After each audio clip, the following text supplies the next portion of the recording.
Yeah, I guess we can start with the democracy portion that we're talking about. We're on now, Nick? Yeah. Okay. The democracy portion where Canada does not have or does not represent a functional democracy, depending on who you ask. Mm-hmm. And I'm definitely interested to hear your take on that because I would agree with that statement, but I want to know why maybe you think that or you heard that. Yeah, so definitely just over watching the last 5 to 10 years of the election cycles, the important note to start with would be 2021. So back in that day, there was the big Winnipeg lab scandal where it was found that there was at least 2 people within our highest security biolab that were working with the Chinese military on gain-of-function research, even sending live viruses such as Ebola over to the Wuhan Institute of Virology. Very Senator, interesting. you do not know what you're talking about. It is not getting sorry. I couldn't resist that. And so when that story is crazy. It's a very crazy story that most people in Canada have never really heard about. Outside of Canada, the same. And when that scandal was coming through Parliament in the Liberal government was being pushed to bring documents forward, they shut down Parliament. They ended up even trying to sue the Speaker of the House. And then they called that random snap election in 2021 where we were like, okay, I guess we're having an election. Nobody was really calling for it. And because what happens when you call an election is it shuts down Parliament and essentially recycles everything. And like all the bills come off and so forth, all the topics, everything, all works get washed. And so the 2021 election, we think about elections in a democratic nation as our way to hold accountability. That was called in order to skirt accountability. So the election ended up actually inverting its purpose of accountability.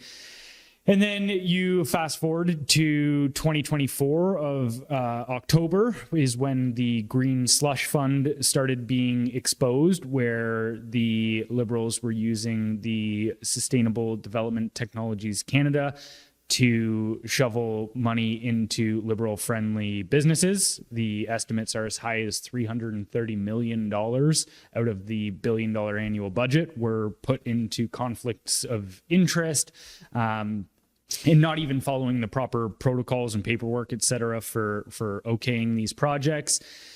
Then again, the Liberals, when they were being pushed to bring forward documents on the slush fund, they shut everything down and then held throughout, because this was again in October, and then went away for Christmas recess. Over that time is when the calls for Trudeau to step down were coming about, and even his own caucus was in revolt. And then Trudeau prorogues Parliament and steps down as party leader rather than calling a federal election. Because then what ended up happening is what we saw where, okay, we can essentially install a prime minister, being Mark Carney, who was Trudeau's economic advisor since 2021, formally. And then Carney calls a snap election after being a prime minister. And essentially they bait and swapped us for Trudeau to Carney. And so our elections at this point, at least for the last 2, have been exercises in avoiding democratic accountability. And this is now where we're at here. And so there's tons of different scandals as well throughout all of that with those elections, whether it be recounts that are the mathematical equivalent of going in the Liberals' favor to winning the lottery 7 times in a row. There's also other aspects where there was 120,000 ballots that weren't counted. There was the Terrebonne riding where one ballot that was supposed to be for the Bloc Québécois wasn't registered because the Elections Canada was making mistakes on the mail-in ballots. The addresses, right? The addresses. Yeah, I remember that. And that one vote that didn't get counted which was legitimate, would have switched it. And so obviously that was one of the part of the by-election. But just across the board, there's about 50 to 100 different scandals in the last 10 years that should any single one of them on their own 50 to 100 is realistic, for sure. There's dozens and dozens that I've read about, and all the perfect examples that you just gave doesn't even include the floor crossers, which is, I think, the most recent and most egregious example of, I don't know, Canada has become some North African country where run by some guy in a red beret. You know what I mean? Like, if you think of the stereotypical warlord that, like, no matter where your ballot goes, the guy in the red beret and the big sunglasses like wins every time, because it doesn't matter who you vote for. Like, they decide who you get. And it feels like that's where we're at. For sure, especially with the floor crossings too. And even 75%, there was a recent poll done by Angus Reid where 75% of Canadians believe that if somebody crosses the floor, that there should be an immediate by-election triggered. Obviously, that's not the case. And this idea too, because you'll hear Liberal Party defenders say things like, well, people vote for the individual, and that individual, even Carney said this afterwards, those individuals are still voting with their conscience. And so you're still being represented by who you elected. And it's like, it's not true. Party discipline in Canada is 99.6% of the time MPs vote with their party. And that's actually baked into our entire system, is because the whole idea of confidence is that if you don't have unity within the party, then you don't have confidence in the party literally, or its leader. And so voting with the party is baked into Canada's system. And so how can you tell me that somebody switching parties is now going to go vote nearly 100% of the time with that other party, that this is their conscience? It's not. Do you think that it should be a feature or a bug, however you want to look at it, of the Canadian system? Like, should we be able to do that without triggering? Like, they're not breaking any rules technically by doing this. I think it's a joke. I think you should have to, at minimum, become an independent or the by-election or whatever. Like, you should not just be able to switch teams without some kind of consequence or election or repercussion. What are your thoughts on this? Oh yeah, I think especially in Canada, we need to rethink the entire government structure.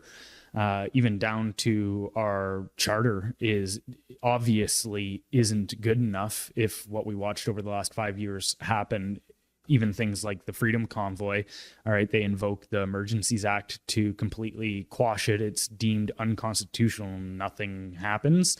Nothing happens. But even too, like a book that you put on my radar that I ended up reading by Andrew Coyne, right? The Crisis of Canadian Democracy. Even CBC reporters are looking at it going, there is structural issues with the Canadian democracy.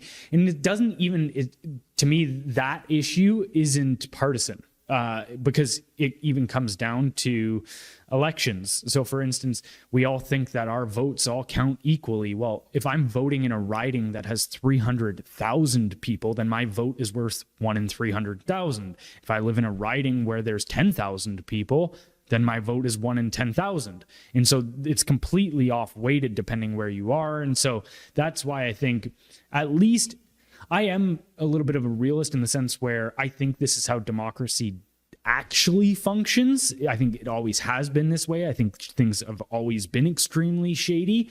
And we're just now, because of the mass amount of information we have access to, we're learning that it's functioning this way. So I don't think it's necessarily that we're losing it. But when it comes to that general idea of the average person on the street, what they conceive of as democracy, this isn't it. Yeah, no, I agree with everything you just said. I think we're at a point now where it's about to sort of tip in one direction or the other. And I have my own thoughts about Carney and whatnot, and his book and everything.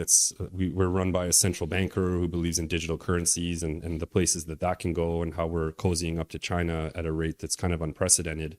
Where do you think this is going to go? Like, if I forecast 5 years, 10 years out on the trajectory that we're on, assuming nothing changes or little changes, what path do you see us on, or where do you see us ending up?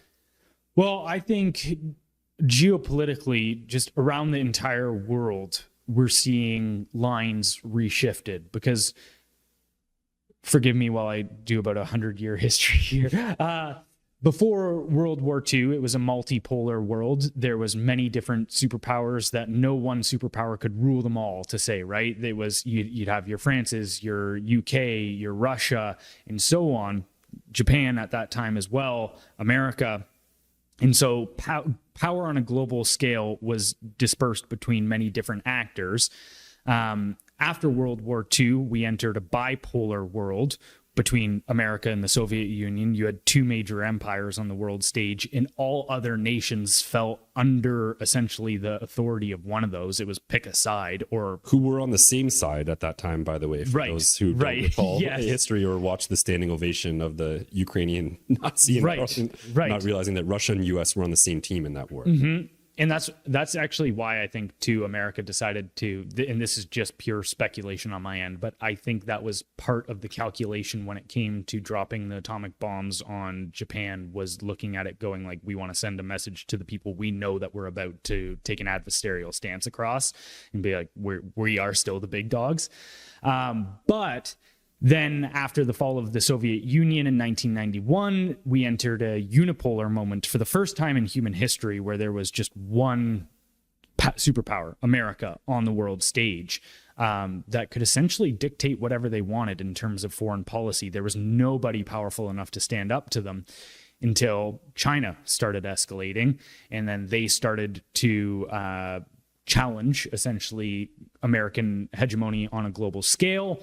And now we're starting to see as well that world fracture more and more, and we're heading back into a multipolar world where you see Russia trying to make a play to essentially have its sphere, carve out its sphere of influence in Eastern Europe. That's what the Ukraine war was. You're seeing China start eyeing Taiwan and these other Asian nations. You're seeing Trump try to essentially close off North America to the entire world, whether that be through Panama and Greenland, and establish American dominance in the Western Hemisphere. And so to circle back to your original question about where does Canada go, I don't think Canada gets to decide its future as much as, depending how things shake out with those superpowers, will decide who Canada essentially falls under in terms of like a middle power, essentially who their biggest ally is. I kind of agree that we're kind of waiting on the sidelines to see who's victorious in a very sort of Switzerland moment of we're gonna go with whoever ends up being the victor. That was really interesting. You said some stuff earlier too before we got into this, and we went down a lot of holes about the sort of the IGO role in it since World War II as well, like all these international governmental organizations that are these fractures, they seem to be benefiting from these fractures. Do you think that this is do you think this is some sort of master puppeteer act causing these fractures, or is this a byproduct of the instability that the world's always seen, that we kind of would end up here and now people are trying to capitalize on it, or maybe some combination of that? The way that I always put it is, like, I think people in certain power centers have plans. That doesn't mean everything goes according to plan. But I do think that there are multiple different blocks. Like, for instance, the CCP is a massive block. Then you have the international organizations like the UN and the WHO and the WEF, and they're starting to, I think, panic because now that America is pulling away from those under Trump, they're starting to realize that their entire leverage is gone. Like, you don't have an enforcement mechanism on the international stage if you don't have America behind your back. And so I think all of these different factions are trying to push things in a beneficial way for their power base.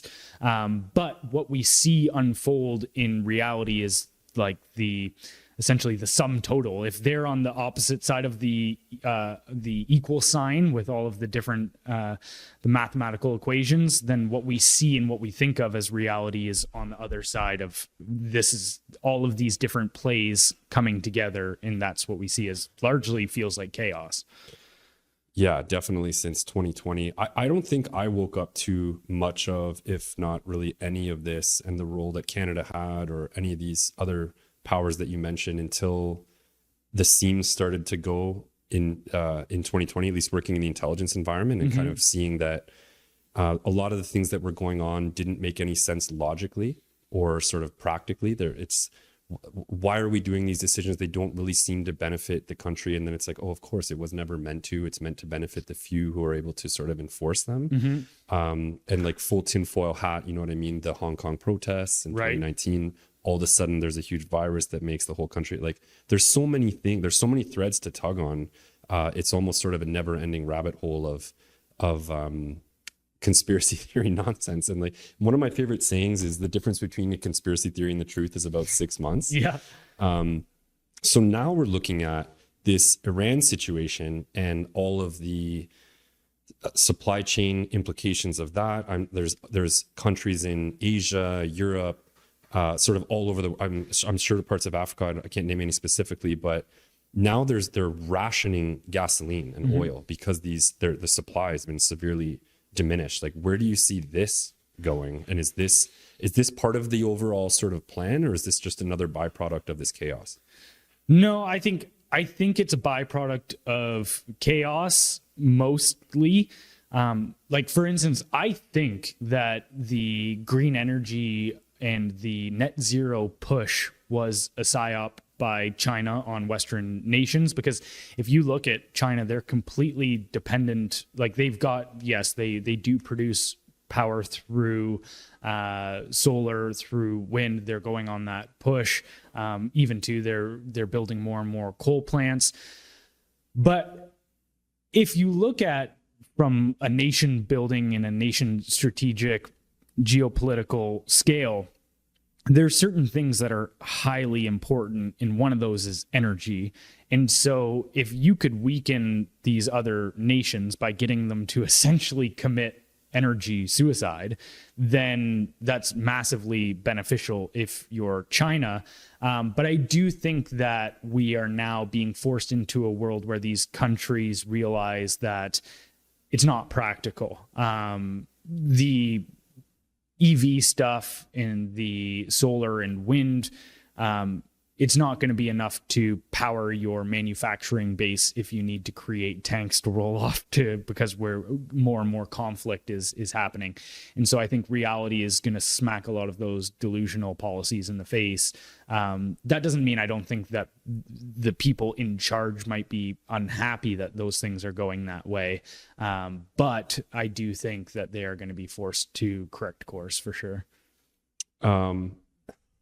I don't think it's a coincidence that we are becoming super friendly with China in the middle of all this. And now we're just signed a deal to, I believe it's import or manufacture their EVs here. Like I had a long conversation with Gary Clement, some of it on camera, some of it off, but even on camera, he was saying using Chinese technology within our border is begging for espionage.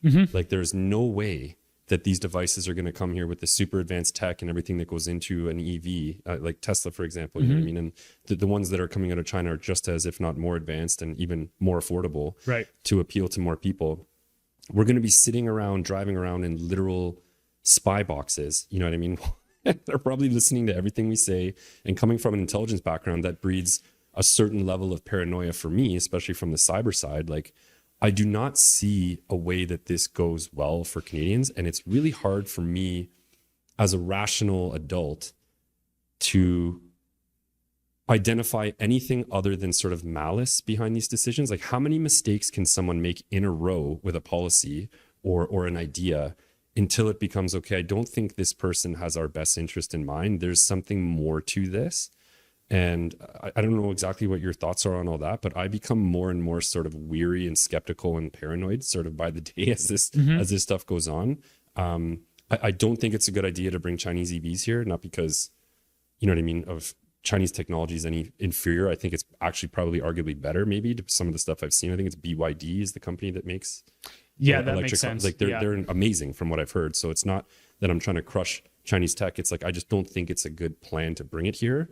And I guess those are my thoughts, but like, do you think that there's weight behind any of these arguments? Like, are these lifetime sort of Gary Clement, for example, lifetime law enforcement guys spend a lot of time, undercover looking at bad people. Does that tend to skew decisions to a negative because they've lived these lifestyles? Or is this a rational, reasonable argument to make of the trends that we're seeing and the patterns that are being put together? No, I think it's very, very reasonable. And I think our ruling class, for sure, say the Laurentian elite types, the Montreal, Toronto, and Ottawa, across whether it be the business side or the politicians, all of this, I think they are very, very, very China friendly.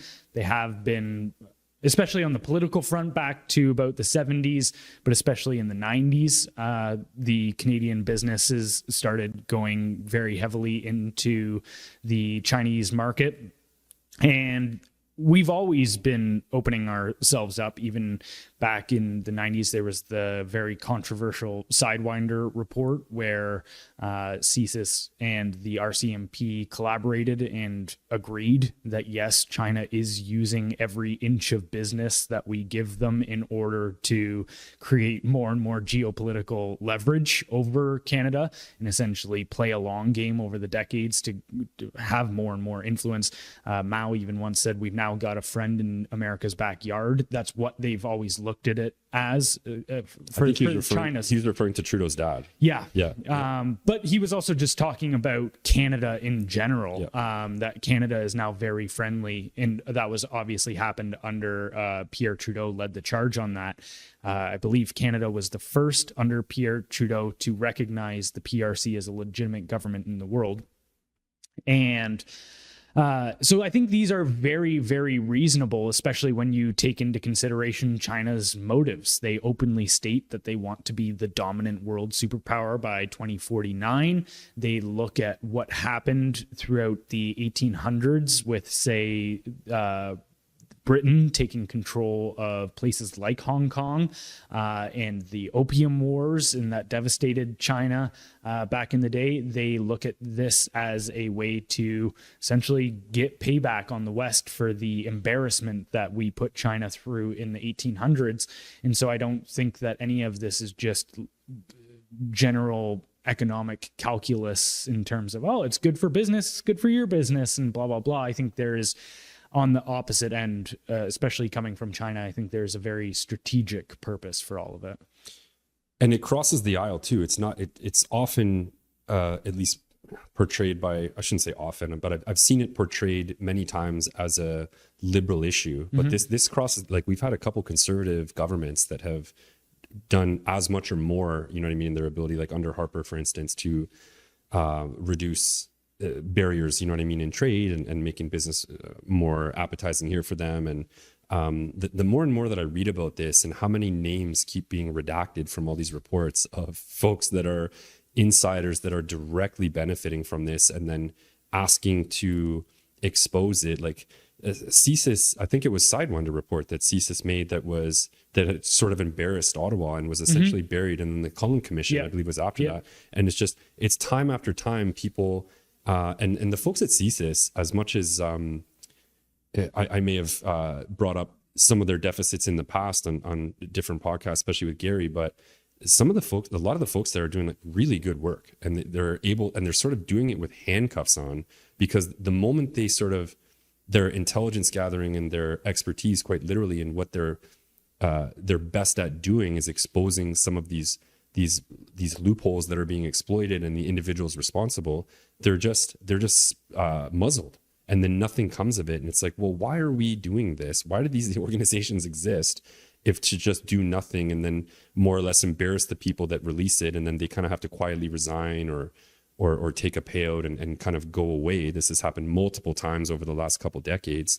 And to me, it's, as a former member of the military, as a Canadian, as again, like a rational adult, this trend is concerning.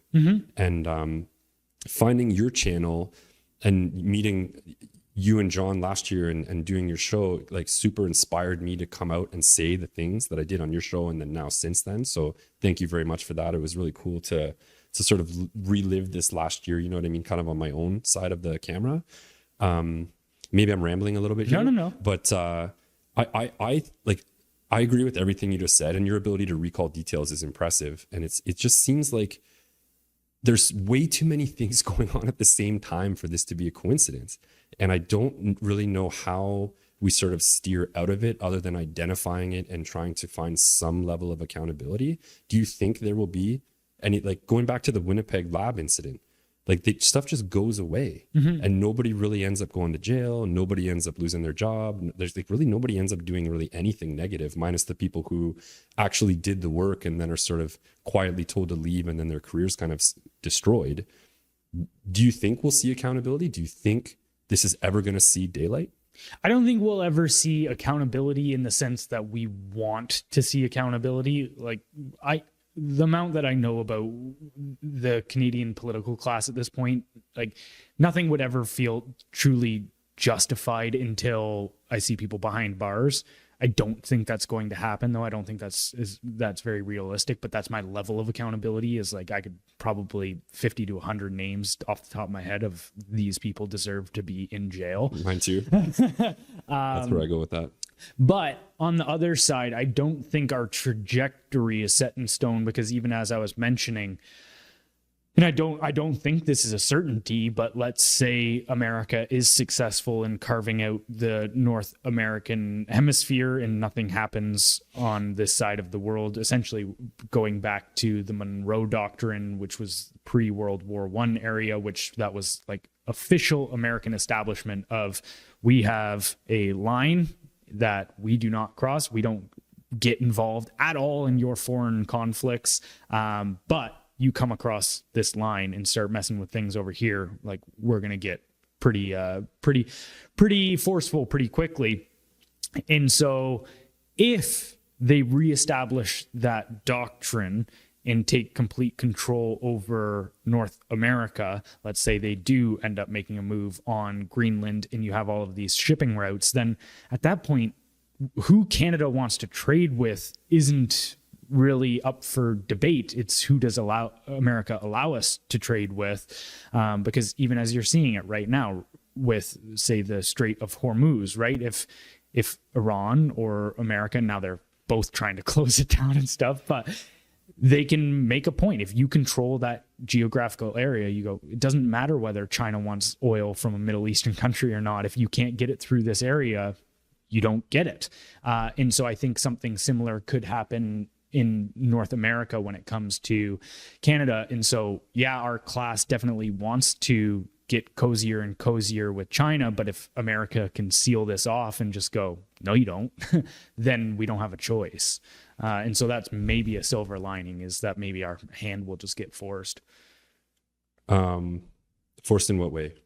Just in the sense where, let's say it's even EV manufacturing in, Canada manufacturing Chinese EVs. Well, if America doesn't allow that stuff to flow through their waterways into Canada, then our decision to make a deal with China doesn't matter if we can't actually fulfill our end of the deal. Yeah, because I think that's what you're going to see happen over the next couple of years, is essentially spheres of influence being carved by superpowers, namely Russia, China, and America, and anything that happens in that zone is up to one of those superpowers. It doesn't matter whether a middle power from Eastern Europe wants to trade with a middle power in North America, being Canada.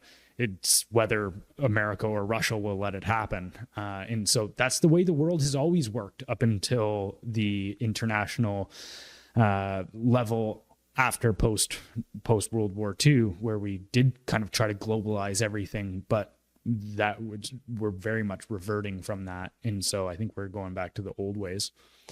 Yeah, that makes sense. I want to mention something I forgot to mention a few minutes ago with regard to the espionage stuff. When I first got placed into my role as a cyber intelligence analyst, one of the first stories that I was told to read up on and become quite familiar with, because of quite literally it's fell within my bailiwick, was the infinitely brilliant decision by D&D to move their headquarters from 101 Colonel By, which is right next to the Rideau Centre Mall, sort of in downtown Ottawa near Parliament, to Carling Campus, which is the next Nortel building. And for those not familiar with what happened to Nortel, is Huawei, a Chinese company, had hacked into their networks to steal IP through remote cyber means, but also somehow physically placed actual listening devices inside the building to eavesdrop and, again, literally steal information, steal passwords, whatever they were doing. And then the Canadian military leadership decided that we should move top secret conversations into this building that had been already compromised. To the point of where Nortel no longer exists and was Chapter 11, you know what I mean? Because all their IP was stolen. Which is so crazy to think about, because Nortel at one point had 70% of the world's telecommunications, essentially information going through Nortel. They were the dominant world leader in that space, and then completely wiped off the map. And yet immediately afterwards, you see in a very short period of time, and then you see Huawei take over, and with very similar technologies, take over that entire market share. And yeah, so it's very much, that was definitely a thing. So for anybody who thinks that my tinfoil hat is too big or it's on too tight or whatever, there is reason to have caution here at minimum. If not, you know what I mean?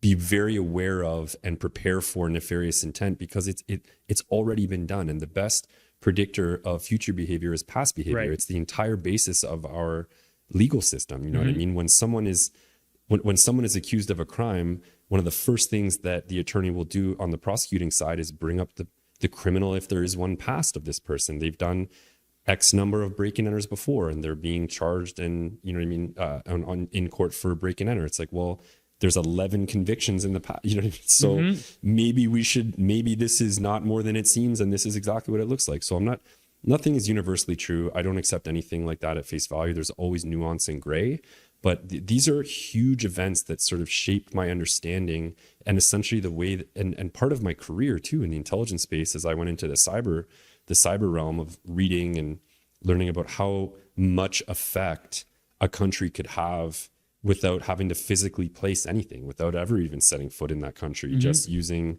the unbelievable ability of fifth generation warfare, hybrid warfare, to have mass PSYOP influence operation campaigns to, I just heard about, forgive me, I'm going to go off on a little bit of it, because I didn't think this was real. I thought this was hype, and I didn't think it actually happened, but I heard a true story of someone confess to me just yesterday that there is a Canadian child that I am now aware of who identifies as a cat in a middle school aged child that identifies as a cat, who has now been given a litter box behind a curtain to do bathroom business in within the school, like this, so that the school is accepting of this to some degree. I guess the parents are accepting or encouraging this. And like, I thought this was kind of just meant to spool people up, and everyone kind of heard of those stories, but this is actually happening. This sort of suicidal empathy, I think it's called, of where people just go along to get along until we get ourselves here. Do you think that we can correct this ship? Like, where is this child is a couple years out of high school. Like, I don't know, hopefully this is a phase, and this person is not doing this to any sort of long-term, you know what I mean, degree, but we're at a point now where the PSYOP campaign influence has reached children and is quite literally brain rotting them to believe that this is not only the right thing to do, but potentially necessary for their development or whatever, however they justify it in their minds. Where do you think this is going, and how far down the path of this are we? I think ideas function very much like viruses, in the sense where they mutate and they attack and they spread, they're contagious. And so even too, when it comes to these kind of things, there's that great Joker line in The Dark Knight where he says, madness is like gravity. All it takes is a little push. And so I think the original, not everything has to be a PSYOP. It's like the initial push is the PSYOP. Everything just starts rolling from there. And then you just very much like if somebody had a biological warfare, it's like once you release the virus, it does everything itself after that. And so same thing, how I see a lot of these ideas that are attacking the kids especially. There is some silver linings to stuff like that too, which is hilarious to think about. So I can even double down on this. The public school I went to, I recently got word that there was up to 20 different, they call them furries, people that identify as animals, kids. 20. And this is a school of, like, when I was there, it was only 120 kids. So like we're talking a large portion of them. But my sister and I were laughing about it because the teachers are so stupid, where they think, well, we're, allowing these kids to be expressive and be their true selves. And then my sister's laughing about the fact that the kids are telling her kids, like, just pretend to be like one and they'll let you do whatever you want. You don't actually have to even do your schoolwork. You can just come over here and play. And like, so for them, it's not even a real identity. They've just realized, oh, if I pretend to be this thing, you let me do what I want. I don't have to do this boring classwork anymore. And so like the kids are outsmarting the teachers. But I think there are some too where it's definitely very real. But I think it's really a question of whether we'll develop, just like a virus, whether we'll develop an immune response to it. Luckily, I do think that the transgender and the more outlandish stuff like this was a breaking point, because all of the social, like, this is a good way to break it down into exactly what we're saying on a geopolitical level, is that the Marxists, so the communists in the middle of the 20th century, they realized that Western workers weren't able to be radicalized because their life was pretty good. It's pretty hard to get people to take up arms against their government if they've got a wife, kids, house, everything's going great. They can put food on the table. It's like, you can't radicalize those people. And so what the Marxist intellectuals did, especially coming out of the Frankfurt School at that time, they said, well, okay, we need to rethink who the proletariat is, because it's not the working class anymore. And so what they decided was, well, we can start going after different cultural groups that we can convince them they're marginalized, and then those can become our revolutionaries. Those can be the people that we get to take up arms.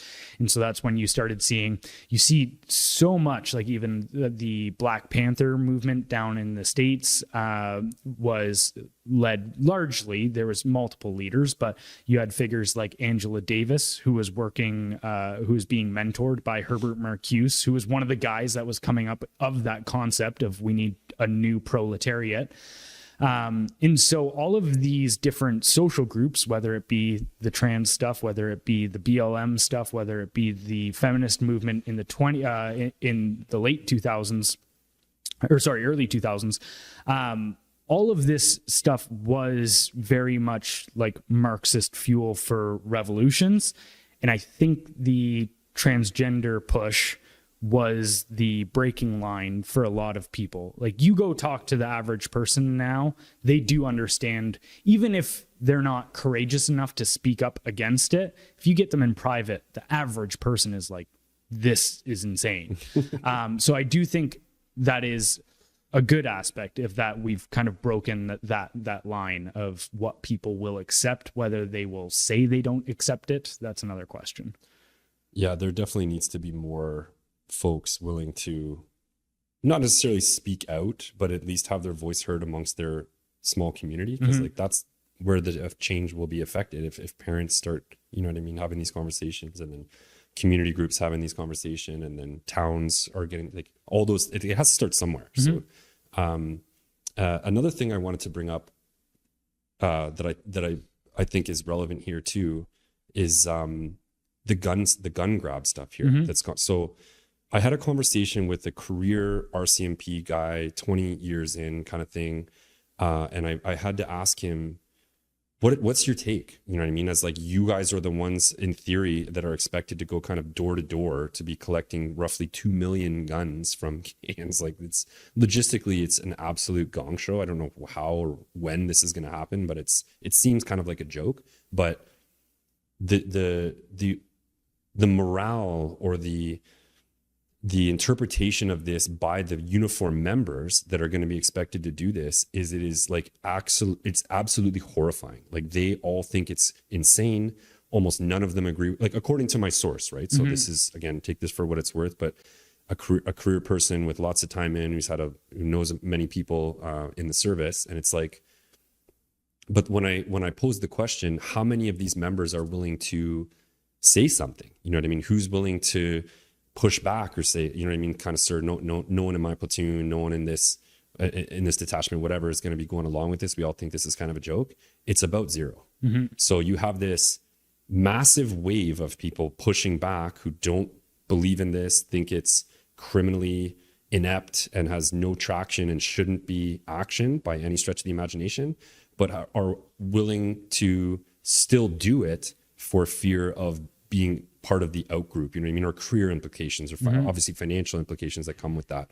Like, this is something to me that is very reminiscent of the COVID era, which is so recent in all of our memories, that everybody just kind of wanted to go along and get however many shots they tell you. Like, I was cowardly enough to do the same thing. So it's like, I don't know where this goes, but if we start having RCMP members knocking on your door to collect guns that they don't think is a good idea, but they're just going along with it anyway, I think we're very close to, if not already at a point of no return. Like, this is like, when you've convinced the people who are supposed to be protecting you, law-abiding citizens, like law-abiding gun owners, like, nobody bought the, not saying nobody buys guns illegally, but the people that have registered firearms have done so through legal means, and that's why they're registered and they are correlate with an address that this cop will show up to. Once they start being confiscated for essentially no reason, it's such a small fraction. I think it's less than 5% of gun crime is done by registered gun. Yeah, it is. Like, it's nothing statistically. So anyway, having a conversation with this RCMP member, hearing that everyone thinks it's a joke, and then, oh yeah, but they're all still going to do it, is super disturbing to me, especially coming from a background of military and law enforcement. And like, there's got to be somewhere in the sand that we draw the line. And I think that we're so conditioned as Canadians to just sort of like, this is what we're told to do and we're going to go and do it. It seems very sort of un-Canadian, but at the same time still towing the line of what it means to be Canadian. Like, we don't want to make any waves. We just gonna, like, I don't know if you have a take on this. Maybe that's just kind of my diatribe, but this is information I came to like within the last 48 hours of having this conversation. And I like, I'm stunned. I don't know what, cause I don't want to ream out this person for giving me good intel kind of thing. Like, we're having a good conversation, but how do other than being on the show with you, how does somebody push back against any of this? Like, where does this end? I don't see this. Everything's trending in a way that's quite scary. I do think, just as an individual level, and this is why I started speaking out about this stuff years ago, especially, you know, during the height of COVID era, was because I realized that it's a dominoes falling thing. And that first, it's like, actually, to put it into military terms, it's like, it's really hard to break formation. That's what it's for. But once you've got that initial crack in the formation, then things can start to fall apart very quickly.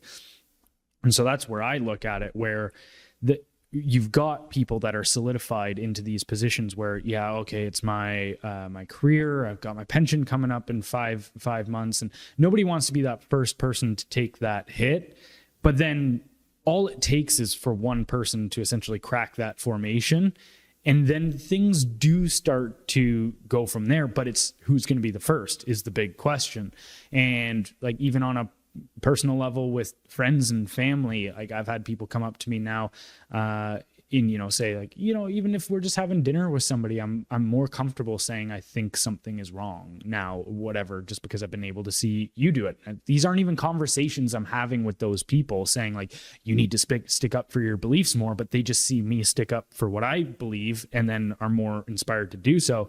And so that's because I don't think there's an institutional or like a policy you can put in place, especially in the meantime, to get rid of that and that issue. But on a ground level, you can actually try to break that formation. And so that's really what it's going to take is there enough people with a backbone that are willing to crack that formation? So we'll see. I don't have a ton of faith in that. Like, if I go back to COVID as an example, there was a number of Toronto officers and Peel officers and just kind of and Ottawa officers that I've just the ones that I knew personally, being exposed to that world and knowing them either before or sort of after that event had happened. And a number of people did sort of make their voice heard, and they did come out and say, they don't agree with this, or I'm not enforcing this or whatever. And like, almost all of those people were let go. So they experienced quite significant, you know what I mean, side effects and consequences to their action of having a spine and finding a spine. So I think that precedent, among many other reasons, or psychological, you know what I mean, incentives or disincentives, are causing people to like know that, or at least believe that if they choose to do what they believe is the right thing, it's going to negatively affect them. And I think that based on how many specifically TPS officers I knew whose careers were ruined, I think that's enough of a fear-based motive for people to just keep their mouth shut. I completely agree. And what I would say to those people that are afraid and want to keep their mouth shut is the idea that you will be able to skirt these consequences for long enough. Like eventually it's going to come for you as well. And all right, what's your option? Sure, you don't say anything, you comply, you fall in line, you follow the orders, and you get to keep your job. Maybe you don't take any negative effect from it, but you know that you're a coward and your mind will torment you for the rest of your life. Like that's your decision. It's not, oh, I say something and then I might have consequences. It's like there's consequences to not saying something as well. You get to pick your consequence. And so mine was, I have lost work because of what I do. I have faced massive social issues. And so but my trade-off is I would rather have the side of my conscience so that when I go to bed at night, I'm not sitting there trying to talk myself out of the fact that I'm a coward. And that to me is worth more than a paycheck. Yeah, I think that you're the outlier there. For sure. I like that. The way that you conduct yourself and your belief system is above average, we'll say. And like how much it's above average is hard to say. I think it's a lot. And the cowardly piece of living with that decision hits home with me because of the decision that I had to make in 2021. And then I ended up making something that I absolutely did not believe and thought was complete BS while I was doing it, but was more not afraid, but just so believing that I'd worked didn't want to give up, you know what I mean, all the work that I'd put in to be where I was, and then deciding that I was just gonna do this, just go along to get along kind of thing. And then now the consequences that I'm living with on top of the psychological, you know what I mean, consequences of making the decision that I made is probably and potentially, allegedly, we'll say, some of the physical problems that I have, and the literal pain that I now have to live with, as like there was just a cascading number of health problems that happened immediately. But of course it's safe and effective, so that definitely didn't happen. But yeah, man, like that piece that you said there hits very close to home for me, because that calculus I had decided sort of quickly in that moment, being called out, go here, go get this right now kind of thing.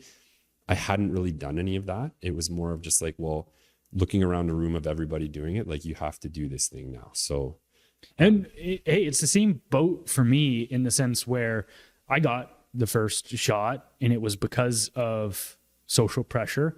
I didn't want to. I wasn't necessarily as strong against it at that point. I didn't pay as much attention to these things at that time.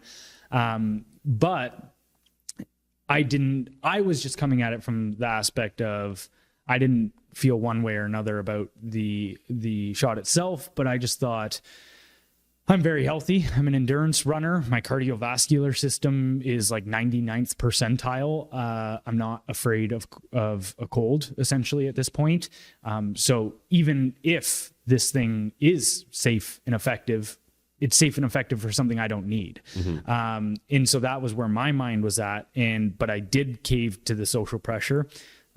Friends pushed me into getting it, and I got the first one, and I felt very similar. As soon as I walked out of there, I was like, I can't believe I just did something that I felt was very wrong. I felt I could immediately start to feel the self-judgment of going against my own beliefs. And then that was my hard line. I walked into the house that day. I said, hey guys, just a heads up, won't be doing any more of those. No hard feelings. I don't want to argue you guys about this, but like, just no, I'm not moving another inch in that direction.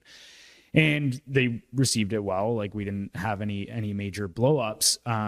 But what I will say is that, much like that courage that I'm talking about to speak up and actually say something, or to push back when you believe you have to, it's not easy. And I don't think it's something I naturally have, but it's just like weightlifting or running, in a sense where it's like that first time you do it is extremely hard. But the more and more you do it, you adapt. And so then you can get to that point where it doesn't actually even feel like you're doing anything courageous, because you're just doing the thing.